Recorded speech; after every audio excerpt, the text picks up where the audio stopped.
आज हम लोग गीता से जो कर्म हम लोग करते हैं तो कर्म के लक्षण हम लोग समझेंगे कि कर्म भी 3 प्रकार का हो जाता है। कुछ कर्म सात्विक कर्म कहलाता है, तो कुछ कर्म राजसिक कहलाता है, तो कुछ कर्म ऐसा है जो तामसी हो जाता है।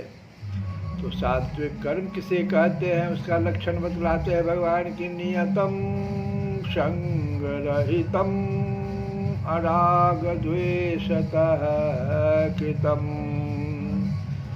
अफल प्रेप्सुना कर्म यत तत् सात्विकम उच्यते।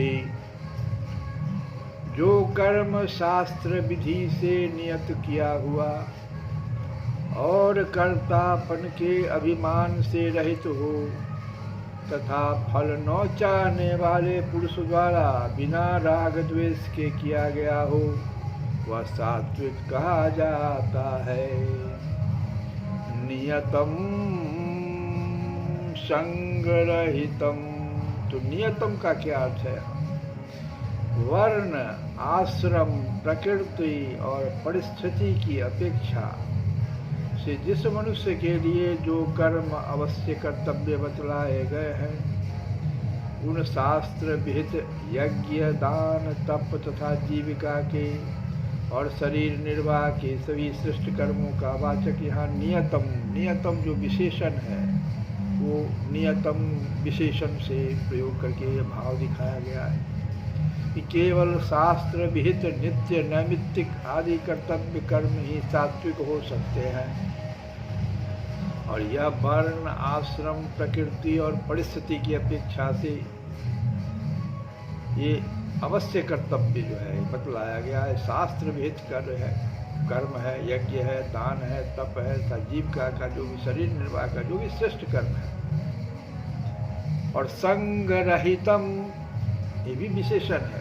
कर्म के पीछे संग रहितम, संग नाम आसक्ति का नहीं है, क्योंकि आसक्ति का अभाव अराग द्वेषतः पद में अलग बताया गया। इसलिए यहाँ जो कर्मों में कर्तापन का अभिमान करके उन कर्मों से अपना संबंध जोड़ लेना है, उसका नाम संग समझना चाहिए।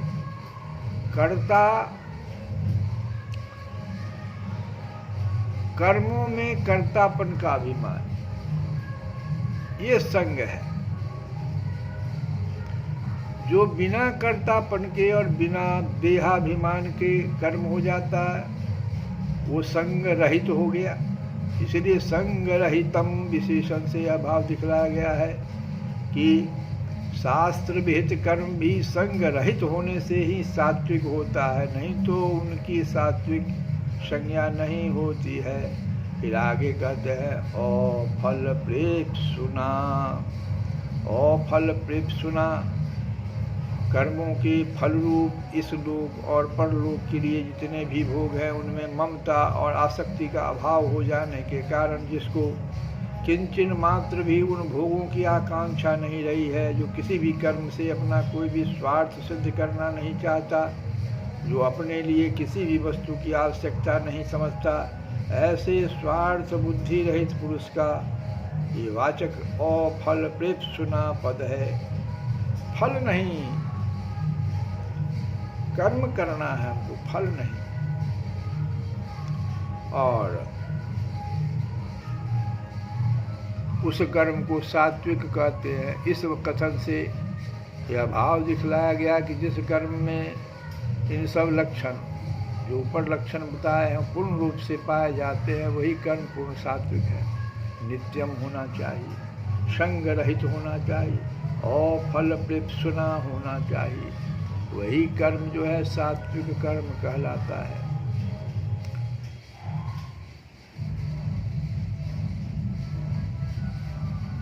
और दूसरा है कि राजसी कर्म क्या है? यत तु कामेप्सुना कर्म साहंकारेण वा पुनः क्रियते बहुलायासम तत् राजसम उदाहृतम। यहाँ पर भगवान कहते हैं कि जो कर्म बहुत परिश्रम से युक्त होता है, बहुलायासम, बहुलायासम मतलब होता है बहुत परिश्रम से युक्त।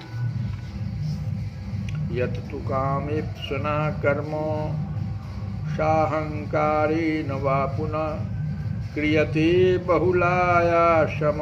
ये बहुलायासम मतलब हुआ कि जो कर्म बहुत परिश्रम से युक्त होता है तथा भोगों को चाहने वाले पुरुष द्वारा, कैसे पुरुष के द्वारा किया जाता है? जो भोगों को चाहने वाला पुरुष है उसके द्वारा ही किया जाता है, बहुत परिश्रम भी लगता है, और अहंकार युक्त पुरुष द्वारा किया जाता है।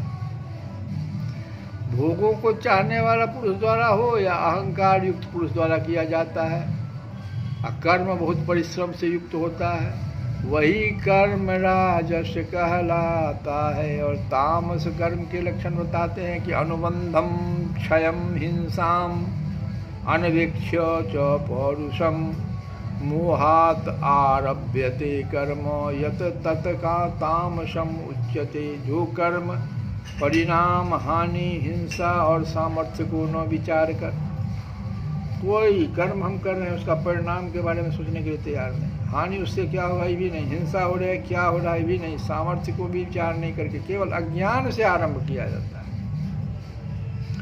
बिना विचारे, बिना समझे किसी भी कर्म का परिणाम, हानि, हिंसा और सामर्थ्य पर विचार करना चाहिए।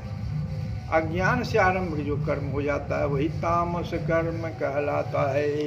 हम लोग अब कर्म के भेदों को तो समझ लिए।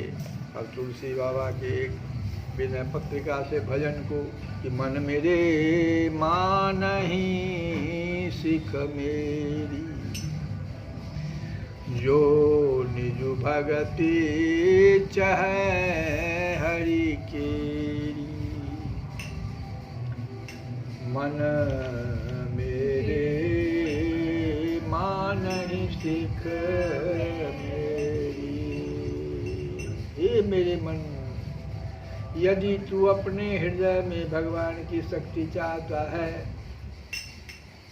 यदि तू अपने हृदय में भगवान की शक्ति चाहता है तो मेरी सीख मान। मन मेरे मानहि सिख मेरी, मन मेरे मानहि सिख मेरी। काहे? जो निज भगति चाहे हरि केरी, जो निज भगति चाहे हरि केरी। अगर तू अपने हृदय में भगवान की शक्ति चाहता तो मेरी सीख मान। उड़ानहि प्रभु कृत हित जेते, सेवहि तेज अपन पहुँचेते।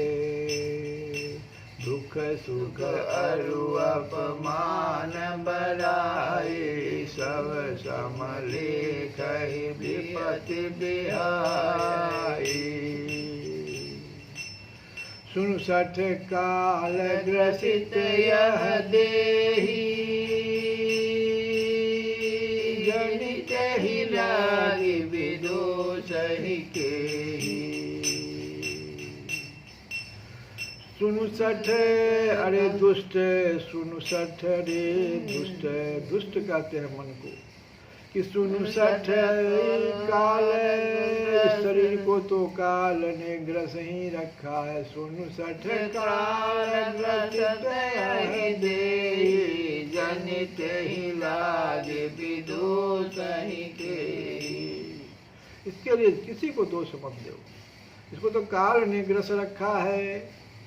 तो तुलसीदास कहते हैं कि ऐसी बुद्धि हुए बिना केवल कपट समाधि लगाने से श्री राम जी कभी नहीं मिलते, वे तो सच्चे प्रेम से ही मिलते हैं। तुलसीदास बिनु असिमति आए, मिलहि न राम कपट लोलाए। मन मेरे मानहि सिख मेरी, मन मेरे सिख मेरी। श्री कृष्ण गोविंद हरे मुरारे, हे नाथ नारायण।